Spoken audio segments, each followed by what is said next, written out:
सबसे पहले भगवान भोलेनाथ के चरणों में प्रणाम करती हूँ, मेरा प्रणाम स्वीकार हो। आदिशक्ति माँ भवानी गौरा के चरणों में प्रणाम करती हूँ, मेरा प्रणाम स्वीकार हो। सभी देवी देवताओं के चरणों में प्रणाम करती हूँ, मेरा प्रणाम स्वीकार हो। आप सभी गुरु भाई गुरु बहनों के चरणों में प्रणाम करती हूँ, मेरा प्रणाम स्वीकार हो। गुरु भाई गुरु बहनों, देखिए रिश्ते और रास्ते के बीच एक अजीब रिश्ता होता है। कभी रिश्ते रास्ते से मिल जाते हैं और कभी रास्ते में रिश्ते बन जाते हैं। खुशियाँ तो वो चंदन है, खुशियाँ तो वो चंदन है, अगर किसी के माथे पे लगा दो तो अपनी उंगली भी महक जाती है। गुरु भाई गुरु बहनों, अगर मेरी वीडियो अच्छी लगे तो लाइक करिए, शेयर करिए। चैनल पे नए हैं तो सब्सक्राइब करिए। कमेंट में महादेव का नाम जरूर लिखिए। महादेव का नाम लिखने से, बोलने से सारे कष्ट दूर हो जाते हैं। ये तो देवों के देव हैं और देवता जो देने वाला होता है, और हम लोग ये मनुष्य का शरीर, नश्वर शरीर, हमेशा भगवान से मांगने में ही लगे रहते हैं। पर वो तो देवता हैं, वो तो देने वाले हैं। तो इसलिए महादेव का नाम जरूर लिखा करिए। और आज जो कहानी मैं सुना रही हूँ बड़ी दुख भरी है। एक माँ की कहानी इतनी कष्टदायी है कि सब कहते हैं ना कि हे प्रभु हमको ऐसा ही बेटा देना। किसी किसी को देख के ये लगता है कि बड़ा सुखी जीवन है, इसका बेटा बहुत ही अच्छा है, तो उसको देख के ये लगता है, एक मिसाल होती है कि हे प्रभु अगर जो हमारा बेटा हो तो हमारा बेटा भी ऐसा ही हो। तो आज जो मैं कहानी सुना रही हूँ, कहानी को पूरा सुनिएगा, बड़ी दुख भरी है। एक गांव में एक पति पत्नी थे, उनको कोई संतान नहीं थी। वो मेहनत मजदूरी का काम करते, उनके पति। अब पत्नी घर में रहती, बड़े सरल स्वभाव की थी, भगवान को पूजती थी, भगवान को मानती थी, महादेव की शिष्या थी। दोनों लोगों का समय बीतता रहा। कुछ समय बीतते बीतते उनको एक पुत्र पैदा हुआ। पुत्र पैदा हुआ, इसके कुछ ही समय के बाद गुरु बहना के पति का देहांत हो गया, उनकी मृत्यु हो गई। अब गुरु बहना अकेली रह गई, उनका पुत्र रह गया। कभी कभी गरीबी से जीवन शुरू होता है और गरीबी में ही खत्म होने लगता है। समझ में नहीं आता है कि कब जीवन शुरू हुआ, कब समाप्त हो गया। तो ऐसे ही गुरु बहना दुख में जीवन तो काट ही रही थी, मेहनत मजदूरी उनके पति करते थे। अब पति का भी स्वर्गवास हो गया। अब गुरु बहना और उनका बच्चा, गुरु बहना घरों में काम करने लगी। यही सोच के काम करने लगी कि मेरा बेटा बड़ा होगा तो मुझे सुख मिलेगा। अब उसी सोच के साथ वो घरों में काम करती, बर्तन मांजती, झाड़ू पोछा करती। धीरे धीरे समय बीतता रहा, उसी में से कुछ पैसे निकालती, बच्चे को पढ़ाती। बच्चा भी धीरे धीरे बड़ा होते गया और पढ़ाई पूरी हो गई। पढ़ाई पूरी हो गई तो उनका लड़का नौकरी पा गया। अब गुरु बहना घर में काम करने लगी, दूसरों को घर का काम बंद कर दी करना, अपने घर में काम करती। अब लड़का कमाने लगा तो अब गुरु बहना घर ही में अपने काम करती। अब कुछ समय बीता तो सोची कि क्यों ना लड़के की शादी कर दी जाए। बहू आएगी, घर में का काम काज करेगी तो मैं सुख करूंगी, आराम करूंगी। एक अच्छी लड़की खोजी और लड़के की शादी कर दी। अब भाग्य से बहू भी है, वो भी नौकरी वाली मिल गई। बेटा तो नौकरी कर ही रहा था, बहू भी नौकरी कर रही थी। अब नौकरी के लिए बहू भी रोज सुबह निकलती, अपना चली जाती। कुछ समय बीतता रहा। देखिए गुरु भाई गुरु बहनों, गुरु बहना तो पहले भी काम करती थी और अब भी काम कर रही हैं। फर्क इतना है कि पहले दूसरों के घरों में काम किया करती थी, अब अपने घर में काम कर रही थी। क्योंकि बहू भी बाहर निकलती थी, बहू भी नौकरी करती थी। तो घर में का झाड़ू पोछा बर्तन खाना बनाना जो भी घर का कार्य है वो गुरु बहना करती थी।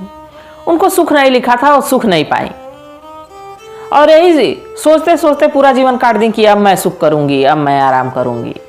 धीरे धीरे समय बीतता रहा, एक पोता हो गया। पोता हो गया तो गुरु बहना बड़ी प्रसन्न कि हमारा पोता हो गया।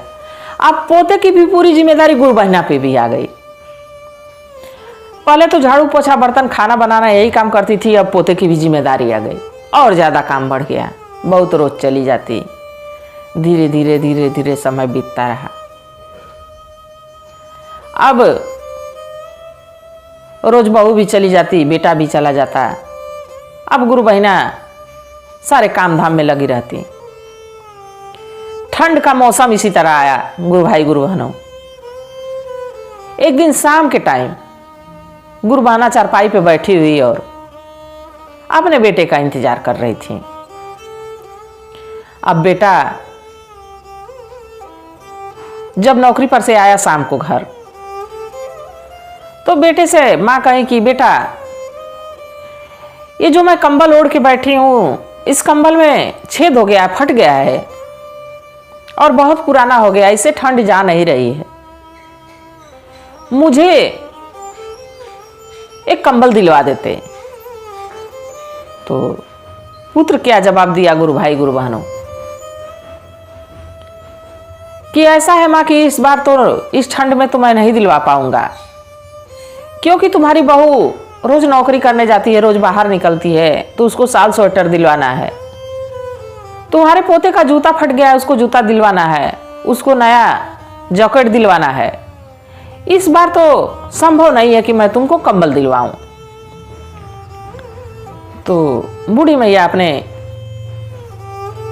बेटे के मुख की तरफ देखती ही रह गई।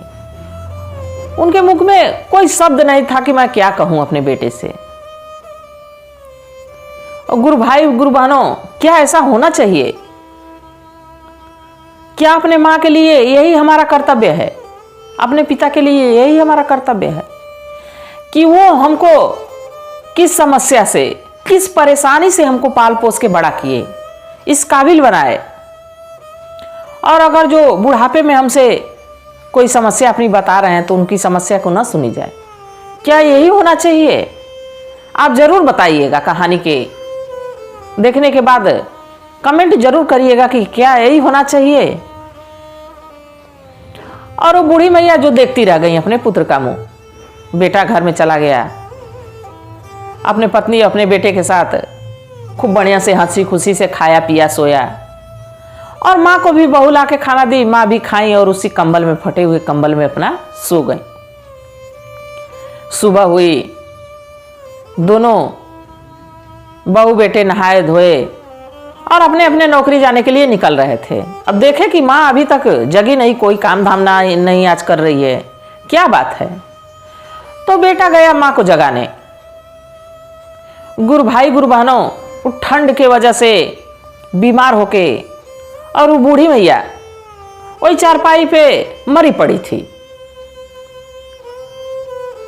अब बेटा देखा कि माँ मर गई, तो खूब अच्छे से उनका अंतिम संस्कार के लिए खूब तैयारी हुई। चंदन की लकड़ी मंगवाई गई, जो जो ब्राह्मण देव कहे वो मंगवाया गया। खूब बढ़िया से उनका अंतिम संस्कार हुआ, और जितना ब्राह्मण देव कहे उतना दान दक्षिणा हुआ। उनका श्राद्ध का कार्यक्रम संपन्न हुआ। जब इतने बढ़िया से श्राद्ध करवाए, इतने बढ़िया से अंतिम संस्कार करवाए, तो सारे लोग यही सोच रहे थे कि हे प्रभु, हे भगवान, ऐसा ही बेटा होना चाहिए। देखिए बूढ़ी मैया मर गई, गुरु बहिना मर गई, तो कितना बढ़िया से उनका अंतिम संस्कार हुआ है, कितना बढ़िया से उनका श्राद्ध हुआ है। पर गुरु भाई गुरु बहनों, जो अंदरूनी बात रहती है किसी किसी परिवार में, सबके परिवार में समस्या है। ऐसा नहीं है कि हमारे परिवार में समस्या नहीं है, आपके परिवार में समस्या नहीं है, सबके परिवार में समस्या है। पर जो अंदर की बात होती है किसी को पता नहीं होती है। तो उन लोग को ये नहीं पता था कि ये जब तक माँ जीवित थी तब तक तो उनकी देखरेख कभी किया नहीं, तब तक उनको कोई सुख मिला नहीं, और मर जाने के बाद ढेर सारा दान दक्षिणा, ढेर सारा भोग कराना किस काम का है? जब जीते जी हम सुख ही ना पाए तो मर जाने के बाद कौन सा सुख? तो गुरु भाई गुरु बहनों, हम तो ये कहेंगे कि ऐसा पुत्र किसी को ना दें। पुत्र ऐसा दें कि जब तक हम जी रहे हैं तब तक हमको जो सुख चाहिए, जो सुविधा हमको चाहिए, वो हमको मिले। हम अपने बच्चों को कितना कष्ट उठा के पालते हैं, कितनी तकलीफें उठाते हैं, और बच्चे हमारे बुढ़ापा में अगर जो हमारा साथ ना दें, हमारी समस्याओं को समझे ना, तो मैं तो यही कहूंगी कि ऐसा पुत्र किसी को ना दें। तो गुरु भाई गुरु बहनों, कमेंट करके जरूर बताइएगा कि क्या ऐसा ही होना चाहिए एक माता पिता के साथ। इसी के साथ कहानी कैसी थी गुरु भाई गुरु बहनों, जरूर बताइएगा। हर हर महादेव।